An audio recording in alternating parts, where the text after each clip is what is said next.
Hi, welcome to the Rally Chronicles. This is a space where we share videos with chronic migraine awareness members, our followers, ARMS members, and anyone in the chronic migraine community who wants to share their story. Today I'm speaking with ErinKelly, who's 32 years old and a third-generation person living with migraine disease. She's a married mother of two, Wyatt, who's almost 6, and Zoe, who just turned 3. She's a social worker in a nursing home, and in her spare time, she loves spending time with her family.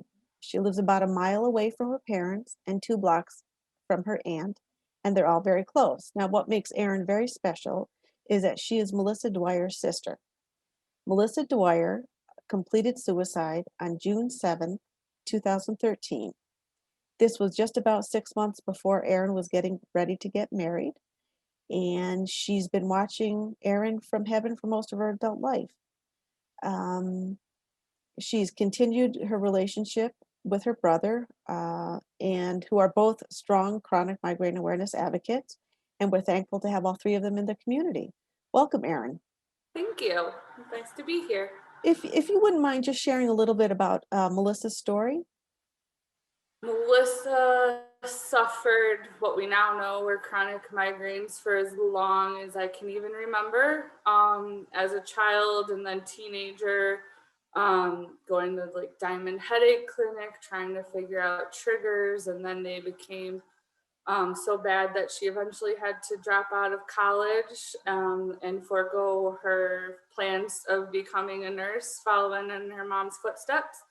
And she kind of ended up living in a dark room, lost all of her friends, I would say, maybe had a handful of friends left at the end. A lot of family, there was a lot of dynamics with she couldn't go watch me when I picked out my wedding dress because she didn't feel good. And she missed my brother's graduation from high school because she didn't feel good. And so a lot of family dynamics and lost friends and spending life in a dark room on so much medication and still not able to cope. She even, as a side effect, of migraines and the vomiting, had a gastric pacemaker placed to try to stop some of that, and that didn't help her either. So, like you said, on June 7th, 2013, about a month, because her birthday is July 13th, before she turned 23, she completed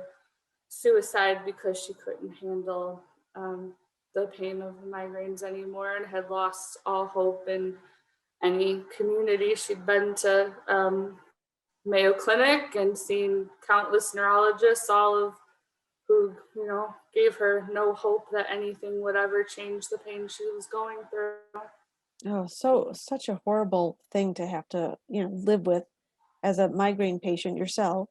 You know the debilitating nature of the disease, and just to feel at your wit's end and just no place to turn. It's heartbreaking. It really is heartbreaking. It is. When you were talking about how she missed some family outing events, how did that make you feel? Angry. And I should have understood better since I suffer migraines and I know how debilitating they can be. But when your sibling rivalry and your sister's getting all your mom's attention and you're doing big things in your life, you just think she's comfy in her room, not having to work, not having to go to school. I'm working full time. I'm going to school. So I think it was just like a sibling rivalry thing. I was angry. I didn't fully understand what she was going through, even though I should have. Yeah. Yeah. And so how do you sort of combat those feelings or cope with those feelings today? Tremendous guilt about all of it. I believe in my heart she knows that I believed in her pain and that it was sibling rivalry and jealousy, and not that I didn't believe her. I think she knows that and knows that I have this survivor's guilt or tremendous guilt about how I treated her even 8 years later. Yeah. And how did that impact, if I may, your relationship with your mom and Billy? We've just been tremendously close since we lost her. We were always a close family, but I think Billy maybe had a little bit of the same feelings I did when we were going through it. And so I was the oldest one, didn't need my mom as much, but still wanted her. He was the little one, needs his mom for things, and didn't have her because of what was happening. But I think we both know better now, and we have a stronger relationship than ever. And um, we know the importance of keeping relationship with family, because we don't know when it'll be the last time we see each other. And I think it's just made us stronger, and the oomph to want to help other people not have to suffer what our family has suffered Yeah. kind of drives us all. That's wonderful. And talking about being a close family, as I think I mentioned, Billy and your mom are wonderful advocates for the community.